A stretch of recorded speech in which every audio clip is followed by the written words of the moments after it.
The Battle of Hattin and its significance in the Crusades. Introduction. A decisive turning point.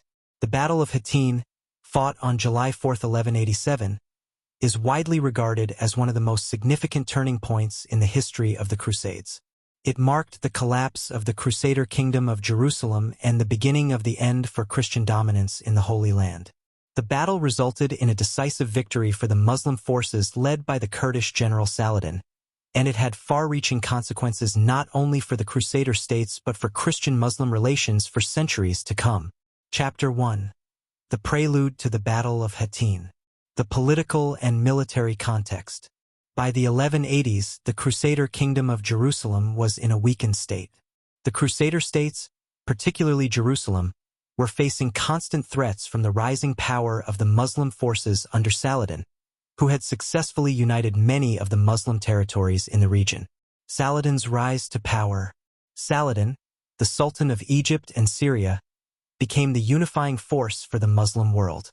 His conquest of Egypt, followed by his consolidation of power in Syria, Iraq, and Palestine, created a formidable military force poised to challenge the Crusaders' presence in the Levant. Internal division among the Crusader states. The Crusader states, particularly Jerusalem, were often plagued by internal political instability and infighting. The Crusaders were also divided by competing factions, which weakened their ability to defend against the Muslim threat. The conflict between King Guy of Lusignan and Raymond III of Tripoli is an example of the factionalism that destabilized Crusader forces. Saladin's strategic objectives. Saladin sought to recapture Jerusalem, which had been under Crusader control since the First Crusade, 1099. In 1187, he began a campaign to retake the Holy Land, which included a strategic focus on weakening the Crusaders' ability to resist through military engagement and cutting off their access to vital resources. Chapter 2. The Battle of Hattin. The Crusader forces. The Crusader army was led by King Guy of Lusignan, who was the king of Jerusalem. His army, consisting of knights, soldiers, and mercenaries, numbered approximately 20,000 men, including both Crusaders and local Christian allies. The Crusaders' strategy. The Crusaders aimed to relieve the besieged city of Tiberias, which was under attack by Saladin's forces. In order to reach Tiberias, they were forced to march through the arid, desolate plains of Hattin, where the heat and lack of water would play a crucial role in the outcome of the battle. The tactical mistake. The Crusader army, already exhausted and without sufficient water or supplies, made the critical error of marching through the hot, arid terrain during the peak of summer.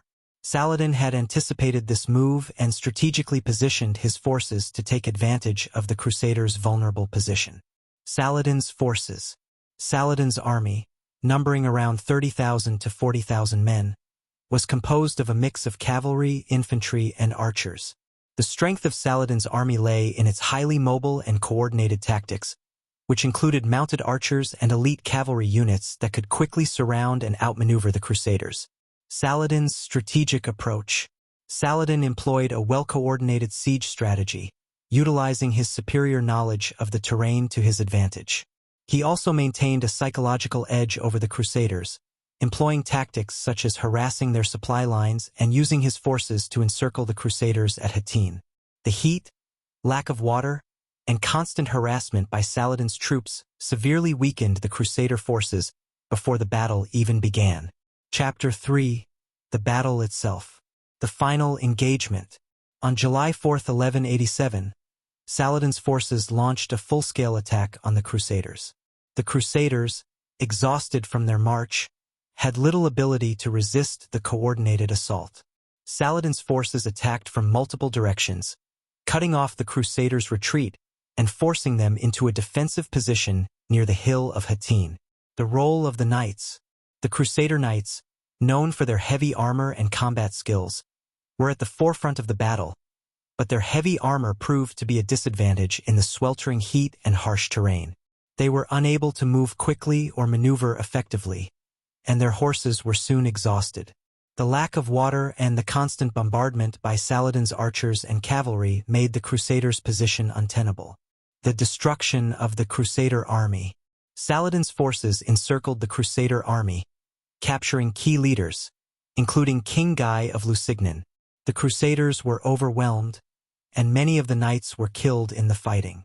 The majority of the Crusader forces were either killed or taken prisoner, including the elite knights of the Crusader army. The capture of the Crusader leaders, including King Guy and the high-ranking knights, dealt a crippling blow to the Crusader forces. Chapter 4. The consequences of the Battle of Hattin. The fall of Jerusalem. The Battle of Hattin had profound and immediate consequences for the Crusader states, particularly the Kingdom of Jerusalem. With the Crusader army decisively defeated and many of its leaders captured or killed, Saladin was free to advance on Jerusalem. Saladin's siege of Jerusalem. Following the victory at Hattin, Saladin's forces besieged Jerusalem, which had been under Crusader control since 1099. On October 2, 1187, after weeks of siege and negotiations, Jerusalem fell to Saladin's forces. The city's Christian population was spared, and Saladin allowed Christian pilgrims to visit the holy sites, a contrast to the Crusaders' earlier massacre of Muslims and Jews during their conquest of Jerusalem. The loss of the Crusader states. The fall of Jerusalem significantly weakened the Crusader presence in the Levant. The Crusaders were forced to retreat to coastal cities like Acre and Tyre, but their grip on the Holy Land had been irrevocably weakened. The loss of Jerusalem prompted the Third Crusade, 1189 to 1192, but the Crusaders would never regain full control of the region. Chapter 4. The consequences of the Battle of Hattin. The fall of Jerusalem. The Battle of Hattin had profound and immediate consequences for the Crusader states, particularly the Kingdom of Jerusalem. With the Crusader army decisively defeated and many of its leaders captured or killed, Saladin was free to advance on Jerusalem. Saladin's siege of Jerusalem. Following the victory at Hattin, Saladin's forces besieged Jerusalem, which had been under Crusader control since 1099. On October 2, 1187, after weeks of siege and negotiations, Jerusalem fell to Saladin's forces. The city's Christian population was spared, and Saladin allowed Christian pilgrims to visit the holy sites, a contrast to the Crusaders' earlier massacre of Muslims and Jews during their conquest of Jerusalem. The loss of the Crusader states. The fall of Jerusalem significantly weakened the Crusader presence in the Levant. The Crusaders were forced to retreat to coastal cities like Acre and Tyre, but their grip on the Holy Land had been irrevocably weakened. The loss of Jerusalem prompted the Third Crusade, 1189 to 1192, but the Crusaders would never regain full control of the region. Chapter 5. The significance of the Battle of Hattin in the Crusades. The end of Crusader dominance in the Holy Land. The Battle of Hattin marked the end of the Crusaders' military dominance in the Holy Land. The defeat at Hattin and the subsequent loss of Jerusalem shattered the Crusader states, and the region remained largely under Muslim control for centuries thereafter. Shift in power. Saladin's victory effectively ended the Crusader hold on Jerusalem, and although the Crusaders mounted another military campaign with the Third Crusade, they were unable to recover the city. Saladin's success marked the beginning of a new era of Muslim dominance in the Levant. Muslim resurgence. The defeat of the Crusaders at Hattin served as a rallying point for the Muslim world. Saladin's victory unified the Muslim forces and cemented his reputation as a powerful and capable leader. His ability to recapture Jerusalem and unite the Muslim world helped restore Muslim pride and shift the balance of power in the region. Psychological and religious impact. The loss of Jerusalem and the defeat at Hattin were devastating not only militarily but also psychologically for Christendom. Jerusalem was considered the holiest of cities, and its loss to the Muslims was seen as a catastrophic failure for the crusading movement. The call for the Third Crusade. The loss of Jerusalem spurred the call for the Third Crusade, led by Richard the Lionheart, Philip II of France, and Frederick Barbarossa. However, despite several successes, such as the capture of Acre, the Third Crusade failed to retake Jerusalem, and it remained under Muslim control. The shift in Crusader strategy. The aftermath of Hattin and the subsequent loss of Jerusalem marked a shift in the focus of the Crusades. The Crusaders shifted their focus to coastal cities and territories, rather than directly challenging Saladin's forces in the heart of the Levant. Conclusion. The enduring legacy of Hattin.